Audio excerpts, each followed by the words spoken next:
নমস্কার, দেখছেন নিউজ 18 বাংলা। আমি রুমেলা রয়েছি আপনাদের সঙ্গে নিউজ রুম লাইভের শুরুতেই যে খবর আপনাদের দেব, সকলের মনে একটাই প্রশ্ন, ভোট কবে?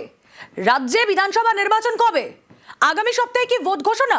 15ই মার্চ বা তারপর ভোট ঘোষণার সম্ভাবনা রয়েছে। আজ আধিকারিকদের সঙ্গে বৈঠকে সন্তুষ্ট কমিশনের ফুল বেঞ্চ। তাহলে ভোট ঘোষণা কবে, কি জানা গেল আজকে বৈঠকের পর? কোনো আভাস কি মিলল? সোমরাজ বন্দ্যোপাধ্যায় জানাতে পারবেন ইন ডিটেল। সোমরাজ,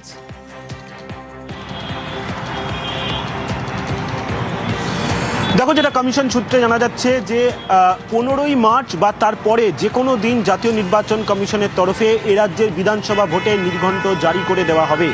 আজ জাতীয় নির্বাচন কমিশনের ফুল বেঞ্চ বিভিন্ন জেলাশাসক, police super, police commissioner, IG, DIG এর পাশাপাশি বিভিন্ন ল এনফোর্সমেন্ট এজেন্সিগুলির সঙ্গে বৈঠক করে। সেই বৈঠকে সন্তুষ্ট কমিশন এবং কমিশন মনে করছে এ রাজ্যের আধিকারিকরা, এ রাজ্যের এনফোর্সমেন্ট এজেন্সিগুলি বৈঠকের জন্য অর্থাৎ বিধানসভা ভোটের জন্য প্রস্তুত এবং বিধানসভা ভোটের জন্য প্রস্তুত সেই কথা মাথায় রেখেই জাতীয় নির্বাচন কমিশনের ফুল বেঞ্চ আগামীকাল বৈঠক করে এবং সাংবাদিক সম্মেলন করার পর দিল্লিতে গিয়ে ফিরে যাবেন। দিল্লিতে ফিরে ফের ফুল বেঞ্চের বৈঠক বসবে এবং সেই বৈঠকের পরেই জাতীয় নির্বাচন কমিশনের তরফে রাজ্যে বিধানসভা ভোটের নির্ঘণ্ট জারি করে দেওয়া হবে। কমিশন সূত্রে জানা যাচ্ছে 15ই মার্চ বা তারপরে যে কোনো দিন রাজ্যে বিধানসভা ভোটের নির্ঘণ্ট জারি করা হবে। এখানে আরও একটা প্রশ্ন আসে, এ রাজ্যে বিধানসভা ভোট ক দফায় হবে? আমরা আগেই জানিয়েছিলাম সর্বোচ্চ 4 দফায় ভোট হতে পারে, তার বেশি দফায় ভোট হবে না এবার এ রাজ্যে বিধানসভা ভোট। আজকে বিভিন্ন রাজনৈতিক দলগুলির তরফে দাবি রাখা হয়েছে ফুল বেঞ্চের সামনে যে তারা 1 দফা বা 2 দফায় ভোট চান। গোটা বিষয়টি খতিয়ে দেখছে জাতীয় নির্বাচন কমিশনের ফুল বেঞ্চ এবং সেক্ষেত্রে কমিশন সূত্রে জানা যাচ্ছে 4 দফার বেশি ভোট এবারে এ রাজ্যে হচ্ছে না। ক দফায় ভোট সেটা খুব শীঘ্রই কমিশনের ফুল বেঞ্চ সিদ্ধান্ত নিয়ে নেবে। তবে একেবারেই সোমরাজ 4 দফা ম্যাক্সিমাম, এবং আজ বৈঠকে সমস্ত রাজনৈতিক দল তারা জানিয়েছে ম্যাক্সিমাম 2 দফা। কিন্তু সবথেকে গুরুত্বপূর্ণ যে বিষয়, তৃণমূলের দাবি একজন বৈধ ভোটারের নামও যেন বাদ না যায়।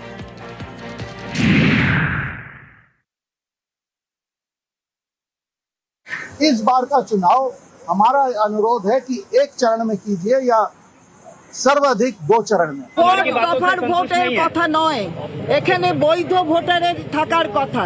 কত দফা যারা ওদের নাচাচ্ছে বলছে তাদের সুতোয় নেচে ওরা কত দফায় দেবে সেটা ওরা জানে। আমরা বৈধ ভোটারকে চাই।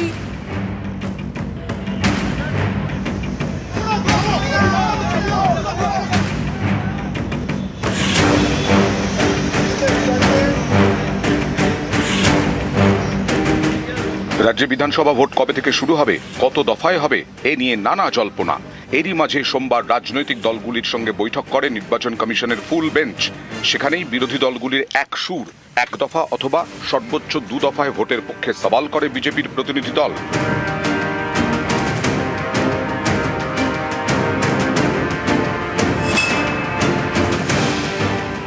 इस बार का चुनाव हमारा अनुरोध है कि 1 चरण में कीजिए या सर्वाधिक 2 चरण में। ये 7-8 चरण 6 हफ्ता टालना सबको दिक्कत होता है और इसमें कोई फायदा नहीं होता। বিরোধীদের দাবি একাধিক দফায় ভোট হলে তৃণমূলের সুবিধা, কারণ সেক্ষেত্রে তারা নিজেদের কর্মীদের এক জায়গা থেকে আরেক জায়গায় পাঠিয়ে ভোট করানোর সময় ও সুযোগ পেয়ে যায়। এটা করতো নির্বাচন কমিশন যে সব জায়গায় সাফিসিয়েন্ট সিকিউরিটি ফোর্স দিতে হবে, সেই জন্য এক জায়গা থেকে এক জায়গায় তাদেরকে শিফট করতে হয়, সেই জন্য সময় লাগে। কারণ কি সব জায়গায় এত ভয়ঙ্কর ভয়ের পরিবেশ থাকে, এত সন্ত্রাস থাকে, সেন্ট্রাল ফোর্স ছাড়া লোকে ভোট দিতে বেরোবেই না, সেই জন্য করেছে। যদি সাফিসিয়েন্ট সেন্ট্রাল ফোর্স সাপ্লাই করা হয় একদিনেও হতে পারে সব জায়গায়।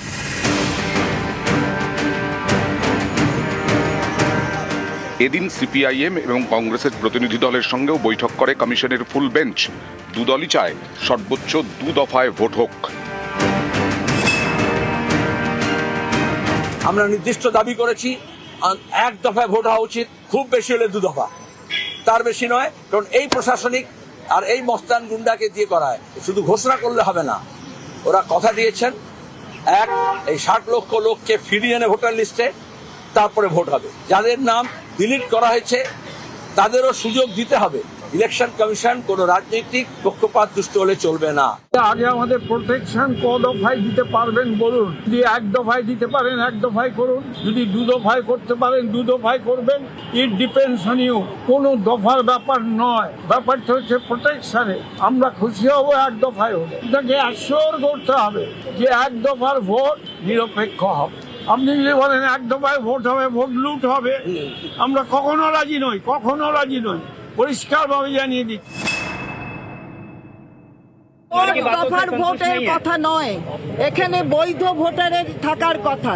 কত দফা যারা ওদের নাচাচ্ছে বলছে তাদের সুতোয় নেচে ওরা কত দফায় দেবে সেটা ওরা জানে। আমরা বৈধ ভোটারকে চাই। নিউজ 18 বাংলা।